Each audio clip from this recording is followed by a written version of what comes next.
ہمارے ماحول میں اس جہاد کا جو استعمال کیا گیا ہے، خاص کر ملا اعظم نے جس پیمانے پر جہاد کو بدنام کیا ہے، تو وہ جہاد فساد ہی بنتا گیا ہے، اور اس فساد کے جواز کے لیے انہوں نے ملک عزوز سے وہ سارے خد و خال لیے ہیں. جس طرح ملک عزوز والوں نے مطلب اسلام کے نظام کے مد مقابل نظام دیا تھا، طاغوتی نظام، جسے رسول پاک صلی اللہ علیہ وسلم نے ملک عزوز کہا ہے. جہاد کا ہے نا سلسلہ، اس میں ایک نقطہ بیان فرمایا. اللہ تعالیٰ ارشاد فرماتے ہیں کہ وَلْيَبْتَلِيَ اللَّهُ مَا فِي صُدُورِكُمْ وَلْيُمَحِّصَ مَا فِي قُلُوبِكُمْ. یہ کھرے اور کھوٹے کے پرکھنے کا ایک ضابطہ ہے. اللہ تعالیٰ چاہتا ہے کہ ہم کھرے کو کھوٹے سے الگ کر دیں اور کھوٹے کو کھرے سے الگ کر دیں. جو اسلام کی حمیت کے لیے جہاد کی حرمت میں اپنے آپ کو پیش کر دیتا ہے کسی بھی انداز میں، تو وہ ستھرے اسلام والا ہے، خالص اسلام والا ہے. اور جو شخص اس سے جی چرائے تو وہ اس کا اسلام بھی مشکوک ہے، اس کی شخصیت بھی مشکوک ہے. وَلْيَبْتَلِيَ اللَّهُ مَا فِي صُدُورِكُمْ وَلْيُمَحِّصَ مَا فِي قُلُوبِكُمْ إِنَّ الَّذِينَ تَوَلَّوْا مِنكُمْ يَوْمَ الْتَقَى الْجَمْعَانِ. جس وقت دو گروہ آپس میں ٹکرائے تو کچھ لوگ وہاں سے ہٹے، منہ پھیرا، چلے گئے، بھاگ گئے. اللہ تعالیٰ فرماتے ہیں اِنَّمَا اسْتَزَلَّهُمُ الشَّيْطَانُ. ان کو شیطان نے وسوسہ اندازی کر کے ان کو ان کے پائے ثبات کو لغزش کرنے پر آمادہ کیا. جنہوں نے یہ غزوہ احد کے معاملات ہیں.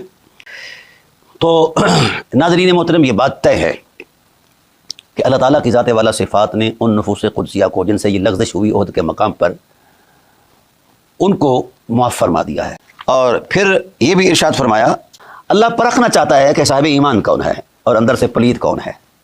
اے حبیب، جو اس نے تیری ذات سے وفا نبھائی، ہمارے عہد و پیمان پر پورا اترا، ہم اس کے ایمان کی تصدیق کریں گے، اور جو غدار رہا تو ہم پھر اس کو الگ کر دیں گے. وَلْيُمَحِّصَ اللَّهُ الَّذِينَ آمَنُوا وَيَمْحَقَ الْكَافِرِينَ. اور پھر فرمایا یہ جو جنت کا معاملہ ہے، اللہ تعالیٰ ارشاد فرماتے ہیں، بڑا خوبصورت جملہ ہے، ام حسبتم ان تدخلوا الجنہ. تمہارا یہ گمان ہے کہ تم جنت میں ہی داخل ہو جاؤ گے. وَلَمَّا يَعْلَمِ اللَّهُ الَّذِينَ جَاهَدُوا. ابھی تک تو اللہ تعالیٰ کی ذات والا صفات نے تمہیں پرکھا ہی نہیں ہے، آزمایا ہی نہیں ہے. کیا آزمائشوں کے بغیر جنت میں چلے جاؤ گے؟ وَيَعْلَمُ الصَّابِرِينَ. اللہ تعالیٰ خوب جانتا ہے صابر کون ہے، ثابت قدم کون ہے. جنت تو انہی کے لیے ہے، صابروں کے لیے ہے.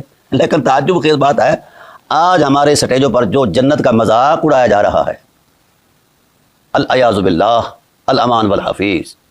کسی ذاکر کے شعر پر اب داد نہ دو تو جنت سے محروم ہو جاؤ گے، اور کسی ذاکر کی بکواس پر اگر داغ دو گے تو جنت کے مالک بنا دیے جاؤ گے. سو ایسا ہی ہمارے اہل سنت کے ماحول کے اندر نعت خواں کی شعر پر اگر واہ واہ کرو گے، پیسے دو گے اور بارش برساؤ گے پیسوں کی، تو پھر جنت ہے نا آپ کے پاس، اور اگر نہیں کرو گے تو پھر آپ جنت سے فارغ ہو. یہ حال ہے اس جنت کا جو خدا کی جنت ہے. یہ نعت خوانوں نے، ذاکروں نے، ہمارے مولویوں نے، واعظوں نے جنت اپنی جیب میں ڈال رکھی ہے. لگتا ہے اس جنت کا خدا مالک نہیں، یہ ملوانے ہیں. نعوذ باللہ من ذالک. نہیں، رسول اللہ صلی اللہ علیہ وسلم نے فرمایا کہ جنت تلواروں کے سائے میں ہے. ان مولویوں سے، ان ذاکروں سے، نعت خوانوں سے کہو نا، آؤ ذرا، جو خدا کا راستہ ہے وہ تو جہاد کا راستہ ہے. تم کس راستے پر لوٹ مار کر رہے ہو؟ خدا کے خوف سے ڈرو. ام حسبتم ان تدخلوا الجنہ ولما يعلم الله الذين جاهدوا منكم ويعلم الصابرين ولقد قلتم تمنوا الموت من قبل ان تلقوه فقد رأيتموه وانتم تنظرون. یہ ساری چیزیں خدا ذوالجلال نے ایک نظام کی عظمت کے مطابق بیان فرما کے روشن دلائل کے ساتھ اسے واضح فرما دیا ہے. یہ جو ہمارے سٹیجوں کا حال ہو چکا ہے، اس پر کوئی جنت جہنم کا فیصلہ نہیں. ان سے پوچھیے تمہارے جنتی ہونے کی کون سی دلیل ہے بھائی؟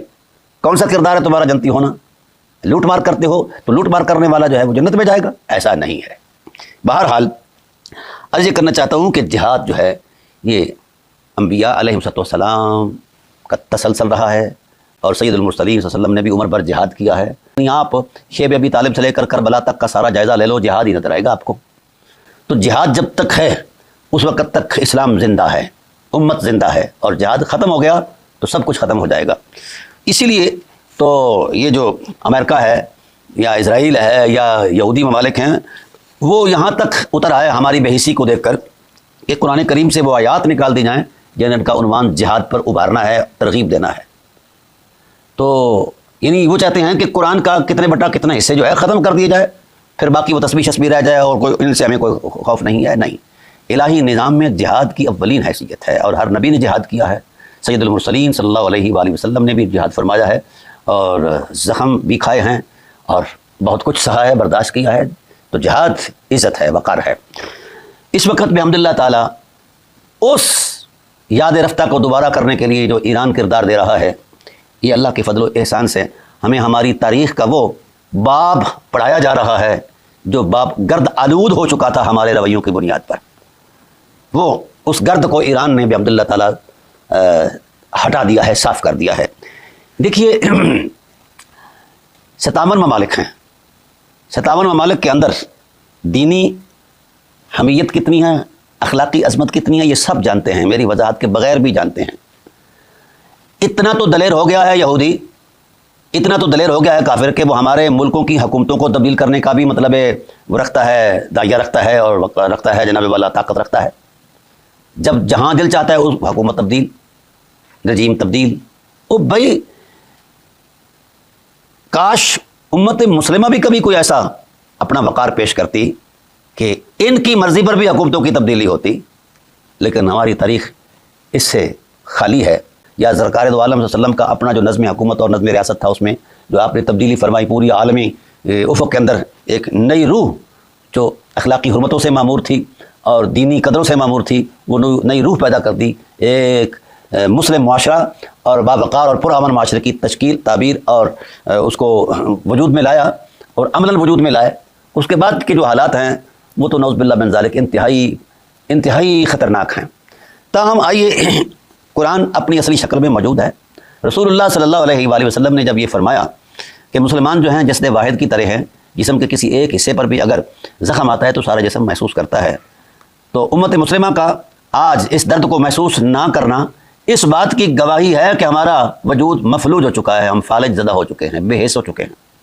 اور اگر کہیں دیکھو نا جی، ابھی تازہ ترین جو صورتحال آپ کے سامنے ہے، الحمدللہ تعالیٰ میں مبارکباد پیش کرتا ہوں اللہ تعالیٰ کے فضل و احسان سے، رسول اللہ صلی اللہ علیہ وسلم کی رحمت کی برکت سے، اہل بیت علیہ السلام کی شرافت کی حرمت کی برکت سے، اصحاب رسول کے ان جذبوں کے تقدس سے ایران فتح کے قریب آ چکا ہے، بلکہ اعلان ہونے والا ہے فتح کا، کفر مات کھا چکا ہے۔ لیکن اس دوران جو تجربات تلخ سامنے آئے وہ افسوسناک ہیں۔ مسلمانوں کا خاموش رہنا اور ایران کے ساتھ وہ سردمہری کا رویہ یہ انتہائی افسوسناک ہے۔ چاہیے تو یہ تھا کہ کفر کے مد مقابل جن کو قیادت سونپی گئی ہے، جو حرمین شریفین کے